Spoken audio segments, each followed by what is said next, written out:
turabyibuka yari amarira n'agahinda ubwo humvikanaga inkuru y'urupfu rwa Musaniwabo Nicole. Urupfu rwe rwashenguye abantu bagiye batandukanye. Ni inkuru yababaje abatuye muri kiriya gihugu cy'Ubudage ndetse n'abatuye mu gihugu. Inkuru y'urupfu rwa Nicole yamenyekanye kuwa gatandatu tariki ya 8 Ugushyingo 2024, naho mu gihugu cy'u Rwanda yamenyekanye ku itariki 16 z'ukwezi kwa 11 umwaka w'ibihumbi 2024. Nubwo ku itariki ya 8 Ugushyingo 2024 aribwo umurambo wa nyakwigendera wabonetse, nabo bavuga ko nubwo babonye wari umaze igihe hariya mu gihugu cy'Ubudage. Bivugwa ko yari yarashimuswe akicwa urupfu rubi kandi rw'agashinyaguro. Ni inkuru ibabaje cyane. Uyu munsi rero nibwo ejo azashyingurwa bwa nyuma, umurambo we ukazajya gufatwa ku bitaro bya King Faisal. Mwundire ugezeho iyi nkuru, ariko reka tubanze twihanganishe umuryango we. Imana y'amahoro ikomeze kubaha ihumure kandi bakomere. Tubonereho no kwihanganisha imiryango yose yabuze ababo. Mukomere kandi muhumure, Uwiteka n'Imana yayo. Yari inkuru abanyarwanda baba mu Budage banditse bagira bati dushenguye n'urupfu rwa Nicole Musaniwabo wari umaze umwaka muri iki gihugu. Yaje kwicwa urupfu rutaramenyekana. Bavuga ko bazakomeza kuba hafi n'umuryango we. Umuyobozi w'umuryango w'abanyarwanda baba mu Budage yabwiye ikinyamakuru Igihe ko uyu mukobwa yishwe urupfu rubi kandi ko aho baje kubonera umurambo we kuwa gatandatu tariki ya 8 Ugushyingo 2024, ati bamubonye ahantu mu mugezi. Ni umuntu nabwo wamubonye yitambukira. Ibyo polisi ivuga ni uko bamubonye amaze iminsi apfuye. Ntabwo bavuga ko uwo munsi aribwo yitabyeho Imana. Icyo dutegereje ubu ni ukumenya ikizava mu iperereza. Uyu munsi rero yemejwe ko Musaniwabo Nicole yari yarashimuswe akicwa urupfu rw'agashinyaguro, akaza akujugunywa. Uyu mukobwa w'imyaka 26 yari amaze umwaka umwe mu Budage, ndetse agace yari atuyemo kabagamo abanyarwanda bagera kuri 50. Ni inkuru ibabaje cyane. Ni inkuru yashenguye imitima y'abantu bagiye batandukanye. N'ubu ngubu kandi abantu baracyababaye kubw'urupfu rwa Musaniwabo Nicole. Mwundire rero ugezeho gahunda yose uko iteye yo guherekeza bwa nyuma Musaniwabo Nicole. Gahunda yo guherekeza Musaniwabo Nicole yatangiye ejo kuwa gatanu tariki 29 z'ukwa 11 umwaka w'ibihumbi 2024, saa 11 kugera saa 2 kugera saa 3, umugoroba wo kwibuka no gusangira ibyiringiro.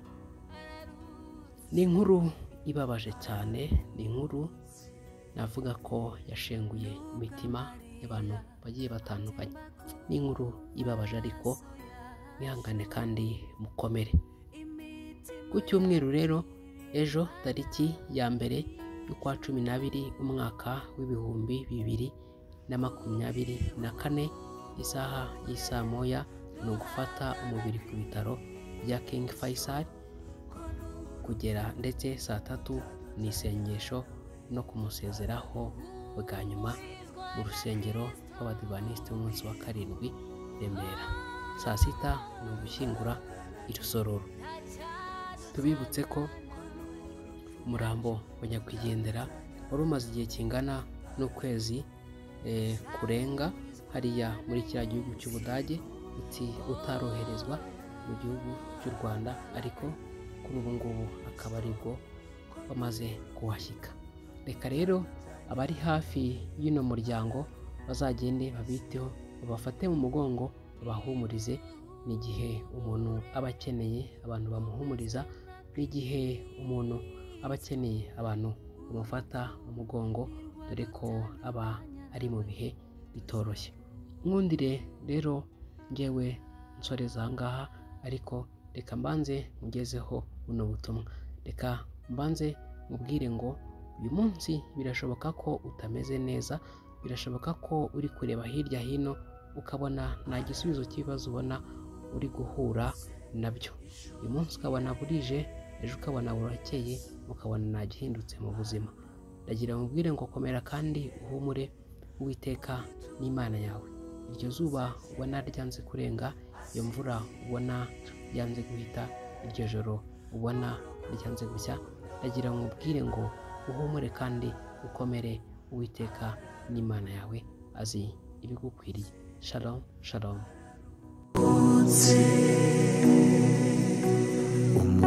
Umukunzi w'Umwami Yesu, impumuro nziza ya Kristo, yamenyesheje abantu ibyo gukiranuka, asoje umurimo we araruhutse.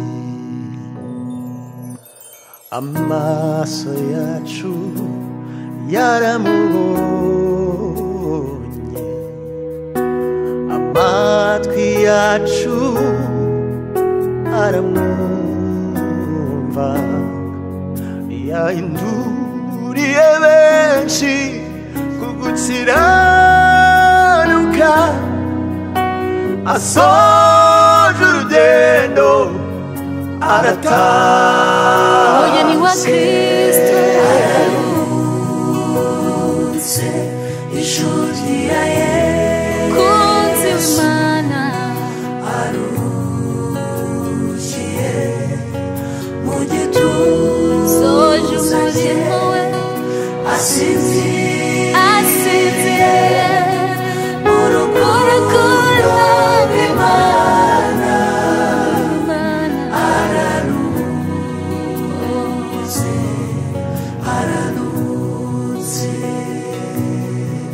ubuzima bwe n'ubutumwa, n'igihamya cy'uko yabanye n'Imana, n'urwandiko rwiza yatwandikiye tuzahora dusoma. Araruhutse. ubuzima bwe n'ubutumwa, n'igihamya cy'uko yabanye n'Imana, n'urwandiko rwiza yatwandikiye tuzahora dusoma. Araruhutse, soje imirimo ye, araruhutse, inshuti ya Yesu, arukiye mu gituza, aruhutse imiruho n'imihati, asinziriye mu rukundo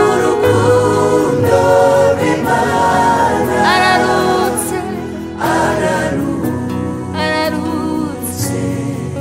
ararutse. Nubwo amarira atemba ku maso yawe,